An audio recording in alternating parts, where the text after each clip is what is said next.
Hoje nós vamos falar sobre vida profissional e vamos estar comentando aqui sobre a dificuldade de muita gente, eu acredito que todo mundo tem um pouquinho, de receber ordens e não questionar essas ordens. A gente quer saber de você, se ao longo da vida você foi perdendo isso, você vai se acomodando ou se você de fato já teve trabalho porque questiona demais. Nós também estamos recebendo hoje aqui a Kátia Vega, ela que é psicóloga, especialista em recursos humanos, ela está aqui com a gente. Kátia, é um prazer ter você aqui. Igualmente.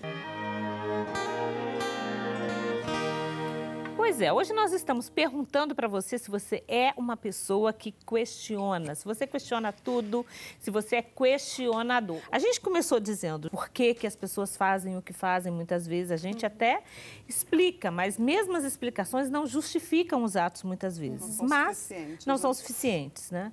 Mas tem gente que leva isso assim ao longo da vida e não aprende o limite. Enfim, a gente questiona sempre no nosso cotidiano, por que alguém corta a gente no trânsito, mas tem pessoas que levam isso a extremos e aí se tornam chatas, se tornam questionadoras e não conseguem lidar com isso. Então, a gente vai conversar aqui duas. Eu queria meio que entender isso. Questionar, Kátia, na sua opinião, é algo humano, é uma característica humana? Quer dizer, ser curioso, questionar, perguntar. E quando é que isso se torna patológico? Quando é que isso começa a atrapalhar? Então, é realmente uma característica humana, as pessoas realmente têm essa curiosidade de saber o porquê das coisas, entender né, o porquê das coisas, mas acontece que em determinadas situações, como de trabalho, você pode começar a desenvolver uma aversão à liderança. Né? Quer dizer, então, tudo que vem do seu chefe ou tudo que vem de um colega, né, você começa a questionar ou não aceitar. Muitas vezes são pessoas que têm um perfil de independência muito forte, que conseguem realmente ter certas capacidades né, de coordenar até pessoas e que estão sendo coordenadas. Então, elas têm, às vezes, dificuldade né, para lidar com isso. E aí começam realmente a atrapalhar mesmo o processo na empresa e realmente a se negar a fazer as coisas que têm que ser feitas, né? Não é a tudo. A gente que estava falando aqui de se questionar, a Maria acabou de mandar um e-mail para a gente. Obrigada, Maria. Ela diz o seguinte: eu nunca fui de questionar ordem, mas quando o assunto é a minha vida, sempre questiono porque isso está acontecendo comigo. Sei que é errado, mas não consigo controlar isso. Geralmente tenho dificuldades de aceitar coisas que acontecem comigo. Fico me perguntando o que eu fiz de errado para receber isto ou aquilo.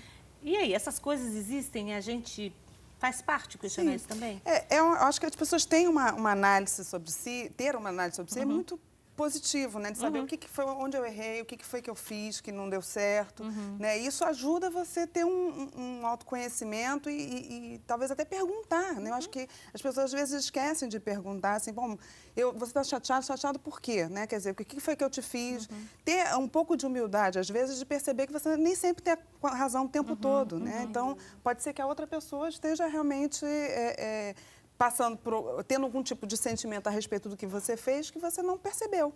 Então, acho que é importante ter essa autoanálise e poder realmente ter a humildade para perguntar também, né?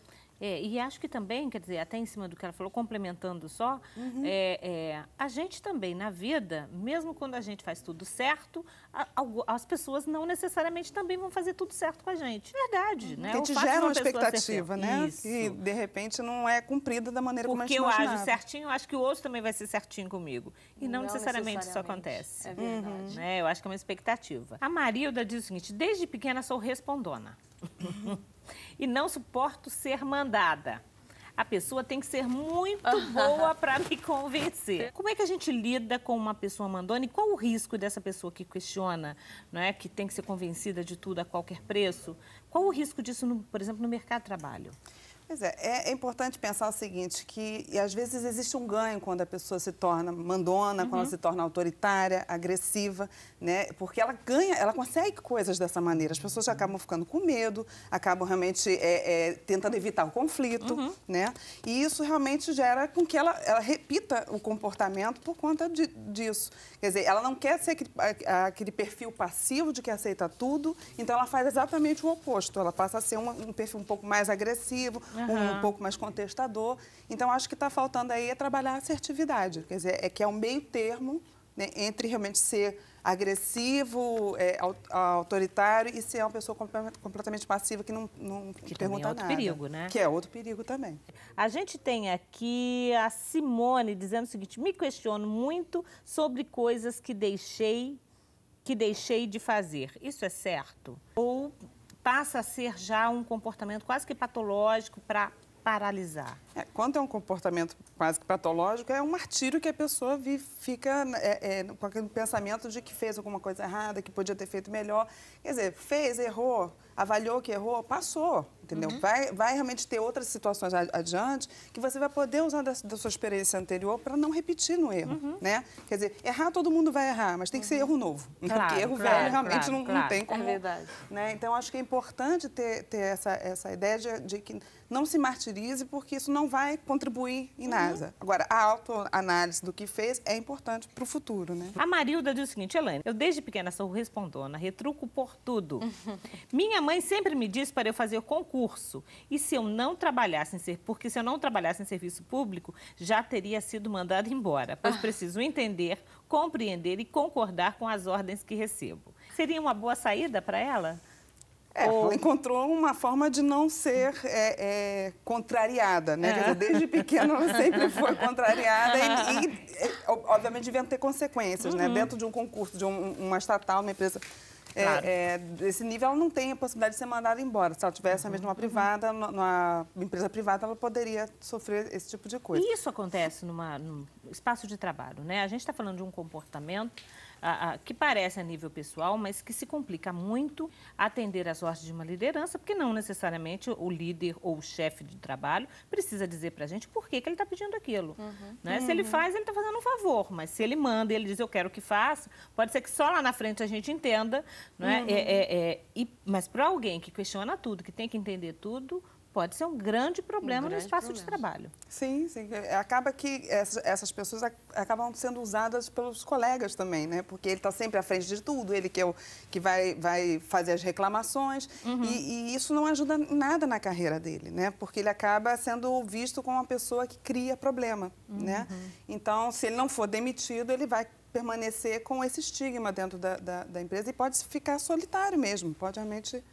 Ele pode realmente se complicar. Com certeza. Sem contar que ele pode ser o próximo chefe. Então, o chefe, com certeza, ele tem que aprender exatamente essa habilidade, né? De ouvir, de perguntar, de perguntar a respeito das decisões, né? Mesmo quando você é chefe, você precisa sentar com os seus colegas que estão subordinados a você e dizer quais são as decisões que você está tomando, por que está tomando. Seria o ideal, tá? Mas às vezes acontece que tem chefias que são realmente mais autoritárias e que não conseguem ter esse nível igualado. Todos são colegas, todos são colaboradores da mesma empresa, né? E precisam realmente ter uma hierarquia que tem que ser obedecida. Você coloca uma coisa muito séria. São as pessoas que, como sabe que cada pessoa vai reclamar de tudo, os próprios amigos ficam incentivando. Olha só, tá vendo o que fez? Vai lá. E ele acaba indo, ele se queima, ele é demitido e fica todo mundo ali numa boa, às vezes usufruindo, inclusive... É verdade. É verdade. E a pessoa acaba, se ela não tomar cuidado, ela acaba comprando as brigas de todo mundo. E esse questionamento maior da mulher dentro do mercado de trabalho, será que também não ajuda nessa percepção? Porque a mulher é muito vista. É vista dentro do mercado de trabalho hoje em dia, e bem vista, e bem quista, exatamente porque ela questiona, porque ela corre atrás, porque ela ouve todo mundo. Né? Ela dá esse espaço. A impressão que se tem, quando a gente conversa com pessoas da área de RH, é que a mulher, mais do que o homem, quando ela é chefe, ela dá espaço para que as outras pessoas falem. Né? Ela ouve os pontos de vista diferentes, mesmo que depois a última análise seja dela, ela bata na mesa e diga, vai ser assim porque eu quero e acabou. Será que o fato da gente precisar cobrar mais explicações facilita na hora de ser chefe, de entender que o outro, de repente, pode ter uma ideia interessante, eu também preciso falar com a gente? Sim, eu acho que quando você é mulher num cargo de chefia, você traz também outros papéis junto com você, né? Então, a gente tem uma coisa mais do detalhe, de estar mais atento a detalhes, tem uma coisa de poder entender o outro lado, né? Uma coisa mais meio maternal, às vezes, né? Então, isso tudo faz com que a liderança feminina dentro de uma empresa seja diferenciada da masculina, né? Que, às vezes, para até mostrar a própria masculinidade, precisa ser um pouco mais duro, mais objetivo, direto nas coisas, né? O que a mulher talvez tenha um pouco mais de... Acho que é a sensibilidade que a mulher tem a mais, né? E a sensação de discernimento que ela tem das coisas, das situações. E de conseguir resolver as situações, porque ela é acostumada a resolver tantas outras coisas ao mesmo tempo. E, por fim, o último e-mail chegando aqui agora dizendo... não perca um programa seu e nós ganhamos uma psicóloga só para nós. Obrigada,